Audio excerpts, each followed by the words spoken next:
நல்ல நல்ல நிலம் பார்த்து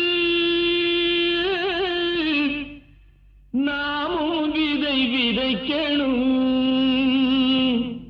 நாட்டு மக்கள் மனங்களிலே நாணயத்தை வளர்க்கணும்.